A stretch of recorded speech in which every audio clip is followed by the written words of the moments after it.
But now we want to talk about stress and give you 2 tasks. And now Hanna will take over to talk a bit about more stress, because I have the stress, but she's the professional on stress. Сейчас мы поговорим о стрессе и как помочь в этом.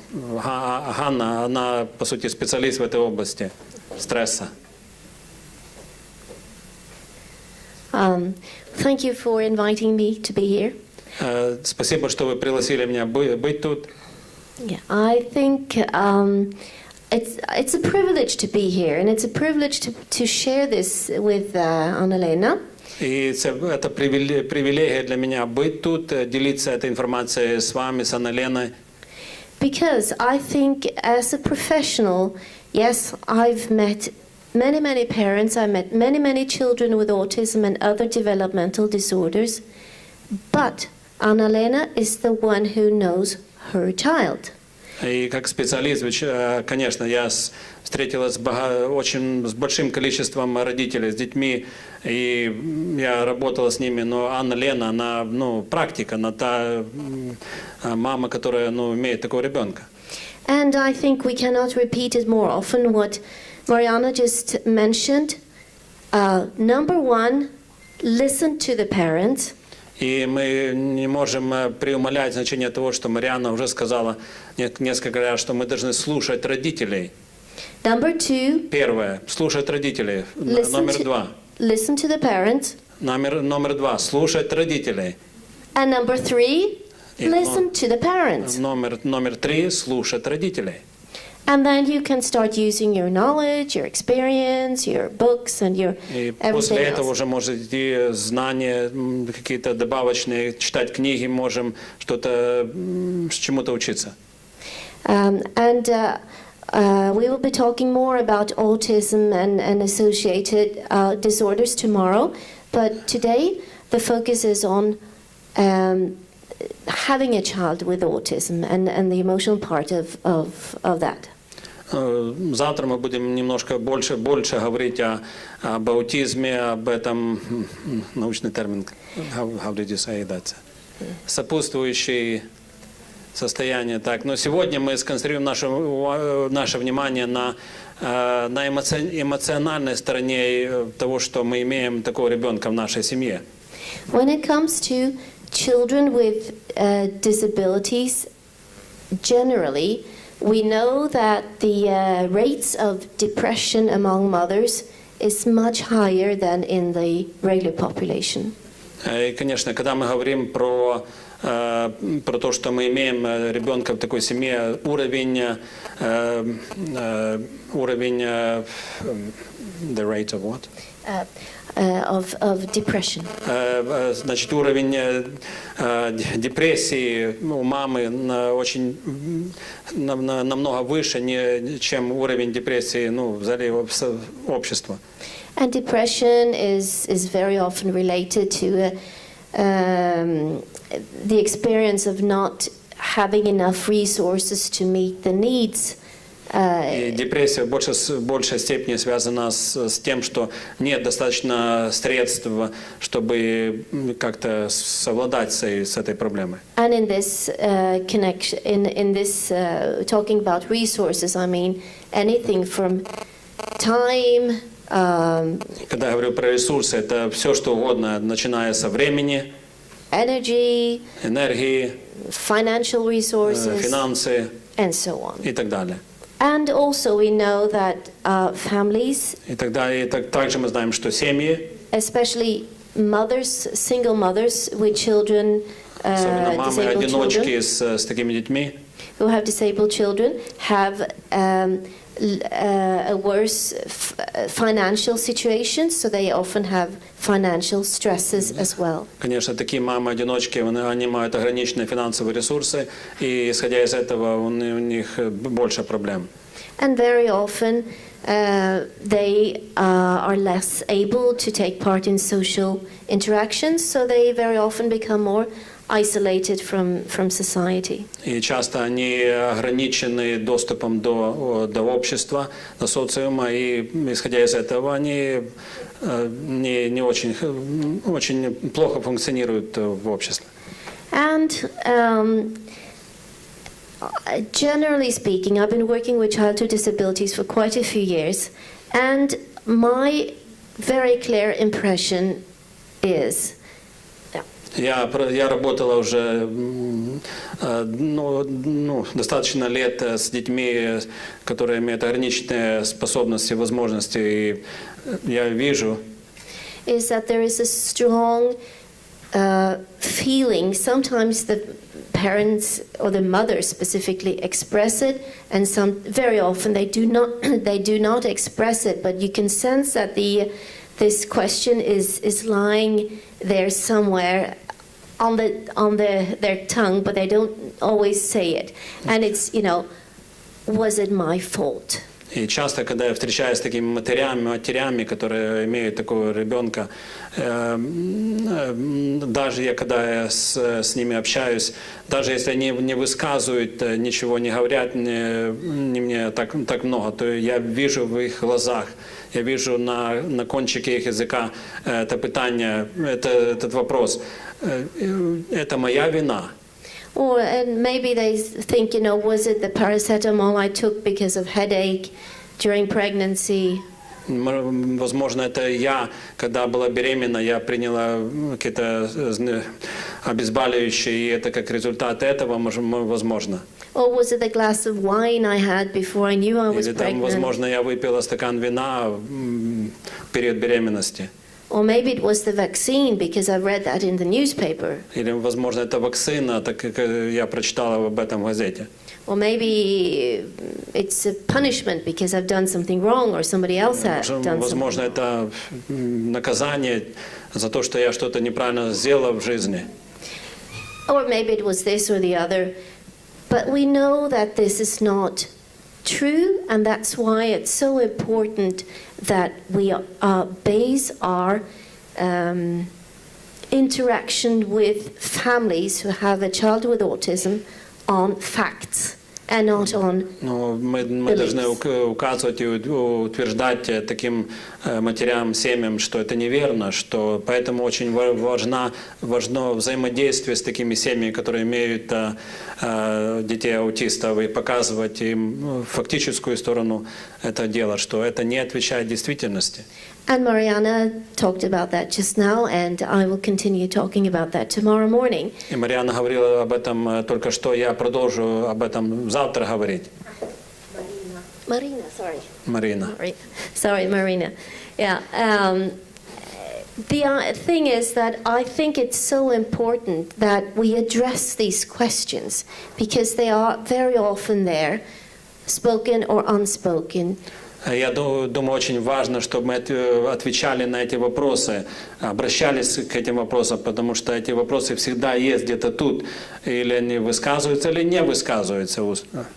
And there is quite a lot more knowledge about autism now than just 5, 10, 15 years ago. И сейчас есть намного больше знания про аутизм, чем 5-10 лет тому назад.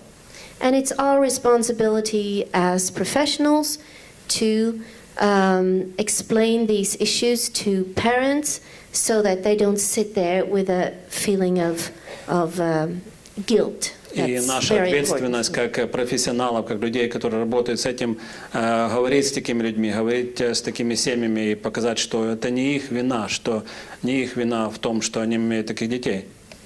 And then I want to speak a little more about other stressors, and that could be the siblings. И я хотела бы еще другие стрессы подчеркнуть. Siblings. Child with, Братья и сестры в семье, например. A child with autism usually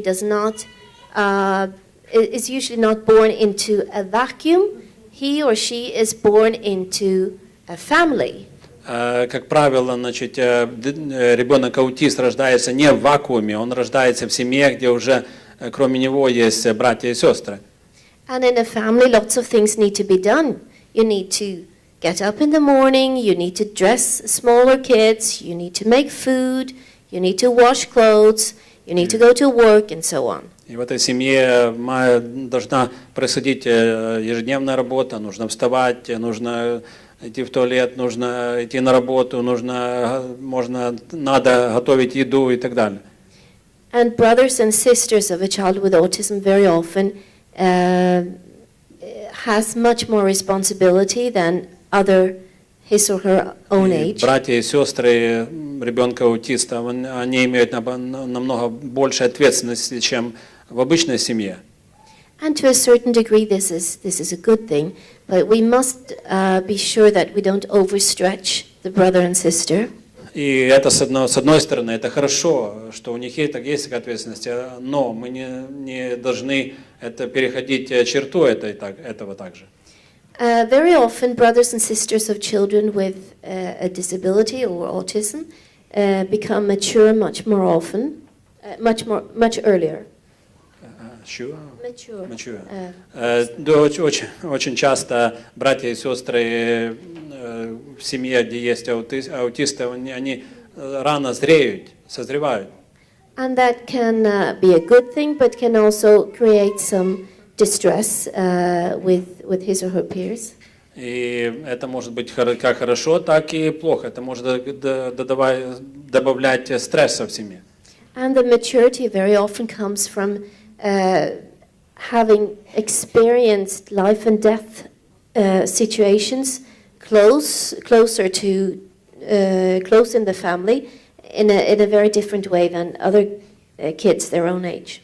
И это ответственность, это созревание братьев и сестер в такой семье, значит, когда они близко находятся с жизни и смерти, они знают, переживают такие трудности. One example is could be epileptic seizures, which is quite common in children with autism, and it looks very dramatic, and it can be quite dramatic as well. Эпилепсия также может быть нормальным явлением среди аутистов. And so that's why I think it's important that we speak true of the situation. Также думаю, что важно, чтобы мы говорили правду в такой ситуации.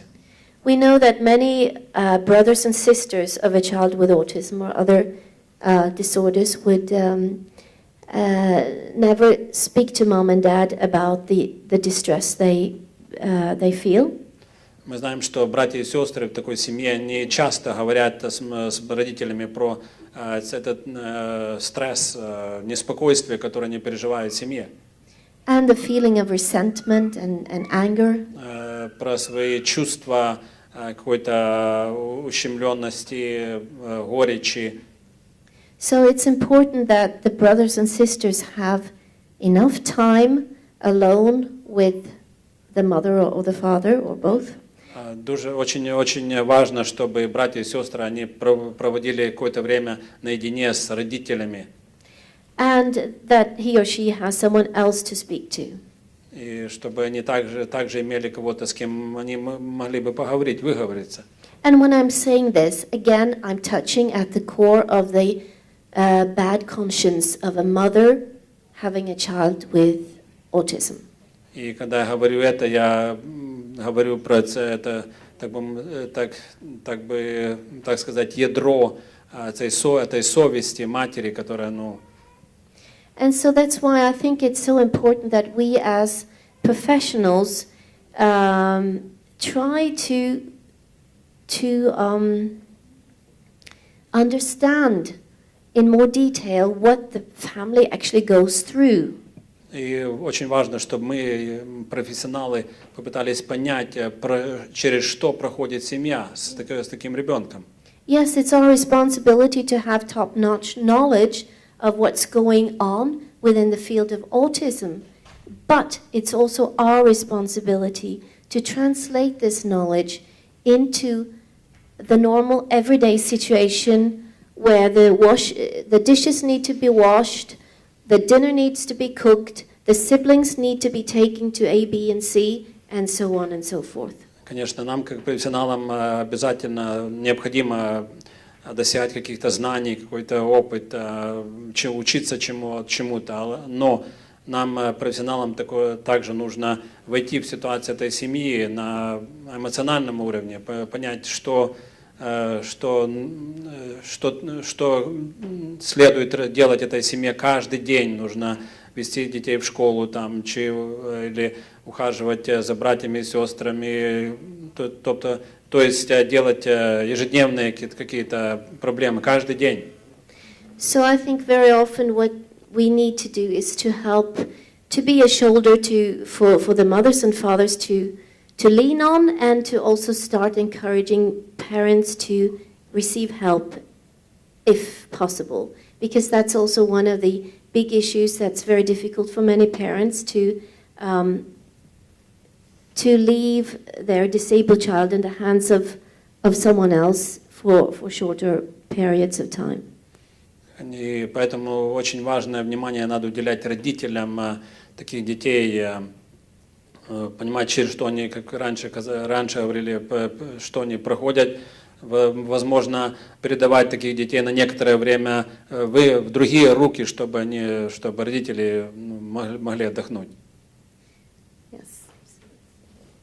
So the bottom line is we as professionals need to acknowledge and know what parents go through, what the stresses are, and how we can possibly translate knowledge and good ideas and our recommendations to do this, that, and the other training into a setting that is doable, because that's very important. И поэтому еще раз говорю, что нам, как профессионалам, знание – это одно, какие-то добиваться, достигать каких-то знаний, но другое – это попытаться понять, что переживает семья с аутистом, и посоветовать, сделать возможным, или дать совет, или какой-то способ работы этой семье с аутистом, то реальное, что они могли бы сделать, чтобы помочь ситуации.